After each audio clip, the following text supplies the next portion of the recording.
scandal. Montfleury, the great Montfleury.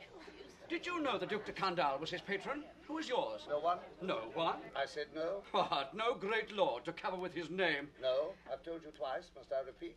No, sir, no patron, but a patroness. And when do you leave Paris? That's as may be. The Duc de Candale has a long arm. Mine is longer by 3 feet of steel. Yes, yes. But do you dream of daring to... I do dream of daring. Surely... You may go now. But... You may go. Or tell me, why are you staring at my nose? No, I... Does it astonish you? Your Grace misunderstands me. Is it long and soft and dangling like a trunk? I never said it. Or crooked like an owl's beak? Perhaps a pimple ornaments the end of it? No. Or a fly parading up and down? What is this portent, this phenomenon? But I have been careful not to look. And why not, if you please? Why? It disgusts you, then? My dear sir. Does its colour appear to you unwholesome?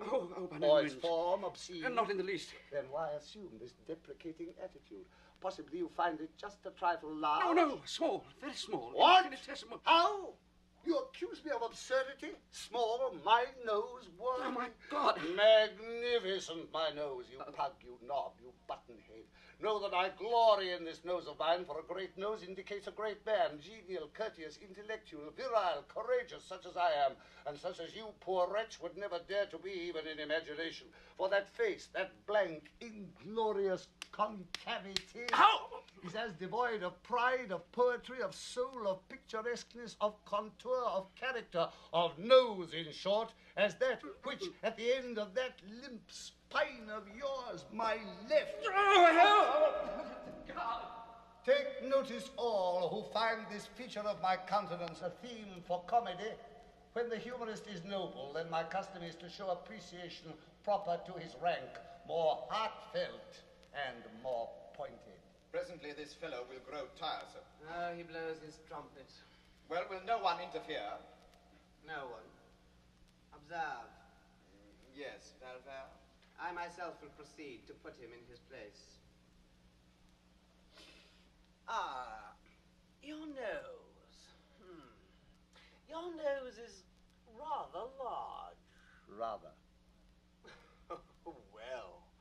Is that all? Well, of course. Ah, no, young sir, you are too simple. Why, you might have said, a great many things. Mon Dieu, why waste your opportunity? For example, thus, aggressive. I say, if that nose were mine, I'd have it amputated on the spot. Friendly. How do you drink with such a nose? You ought to have a cup made specially. Descriptive. Is a rock, a crag, a cape, say rather a peninsula. Kindly.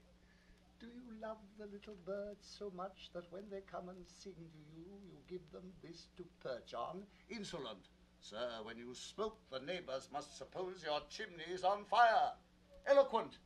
When it blows, a typhoon howls and the clouds darken. Dramatic. When it bleeds, the Red Sea. Enterprising. What a sign for some perfumer. Simple. When do they unveil the monument? Respectful. Sir, I recognize in you a man of parts, a man of prominence. Military. Point against cavalry. Or, parodying Faustus in the play, was this the nose that launched 1,000 ships and burnt the topless towers of Ilion? These, my dear sir, are things you might have said had you some tinge of letters or of wit. I say these things lightly myself, about myself, but I allow no one else to utter them. Vicomte, come. Oh, these arrogant grand airs. Look at him, not even gloves. No ribbons, no lace, no buckles on his shoes. I do not dress up like a popinjay. I carry my adornments on my soul. But I have no gloves, a pity too. I had one, the last of an old pair, and lost that, very careless of me. Some gentleman offered me an impertinence. I left it on his face. Don't, bumpkin, fool. Ah, yes. And I, Cyrano de Bergerac. How do you do? Buffoon. Oh. Well, what now? I must do something to relieve these cramps. This is what comes from lack of exercise. What is all this? My sword has gone to sleep. So be it. You shall die exquisitely. poet. Yes, a poet if you will. So while we fence, I'll make you a ballad, extempore. A ballad? Yes, do you know what that is?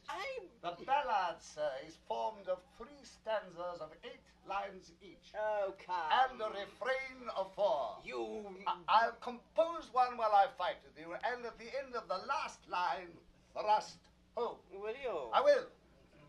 Ballad of a duel at the Hotel de Bourgogne between de Bergerac and a Boeotian. What do you mean by that? Oh, that? The title. Stop! Let me choose my rhymes. Now, here we go. Lightly I toss my hat away, languidly over my arm let fall the cloak that covers my bright array. Then, out swords! And to work withal. Where shall I skewer my peacock? Nay, better for you to have shunned this brawl. Here, in the heart, through your ribbons gay, in the belly, under your silken shawl. Hark, how the steel rings musical. Hark, how my point floats light as the foam, ready to drive you back to the wall. And, as I end the refrain, thrust home. Ho for a rhyme. You're white as whey. You break, you cover, you cringe, you crawl. Back, and I parry your last essay. So may a turn of the hand forestall life with its honey, death with its gall. So may the turn of my fancy roam free for a time till the rhyme recall. Then, as I end the refrain, thrust home. Ha ha! Prince, pray God that is the Lord of all, pardon your soul, for your time has come. Eat, pass, I fling you aslant, a sprawl. Then, as I end the refrain, thrust home.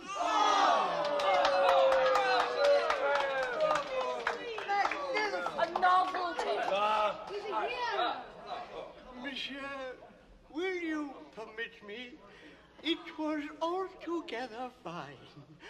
I think I may appreciate these things. Moreover, I have been stamping for pure joy. Who was that musketeer? Why, it was D'Artagnan. Ah,